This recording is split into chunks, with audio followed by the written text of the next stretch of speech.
ইরানের উপর সর্বোচ্চ চাপ প্রয়োগ নীতির অংশ হিসেবে দেশটির তেল মন্ত্রী ও 10টি ট্যাঙ্কার জাহাজের উপর নিষেধাজ্ঞা আরোপ করেছে যুক্তরাষ্ট্র।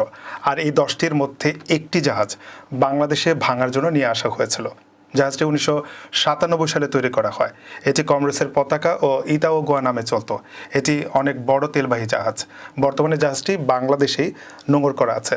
তবে স্পেলস নামের একটি সংবাদ মাধ্যম জানিয়েছে, মার্কিন নিষেধাজ্ঞার কারণে জাহাজটি এখন হয়তো আর ভাঙা হবে না। এদিকে যেসব জাহাজের উপর নিষেধাজ্ঞা দেওয়া হয়েছে এগুলো ইরানের ছায়া জাহাজ বহরের অংশ। এই জাহাজগুলো দিয়ে বিশ্বব্যাপী ইরান তেল রপ্তানি করছে বলে দাবি করেছে যুক্তরাষ্ট্রের অর্থ মন্ত্রণালয়।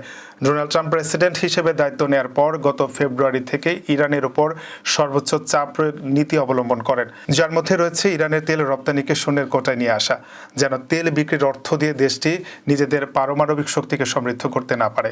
মার্কিন অর্থ মন্ত্রণালয় ইরানের তেল মন্ত্রীর উপর নিষেধাজ্ঞার ব্যাপারে বলেছে, তিনি বিলিয়ন বিলিয়ন ডলার মূল্যের তেল রপ্তানির বিষয়টি তত্ত্বাবধান করেছেন। এছাড়া ইরানি সশস্ত্র বাহিনীকে কয়েক বিলিয়ন ডলারের তেল রপ্তানির জন্য দিয়েছেন।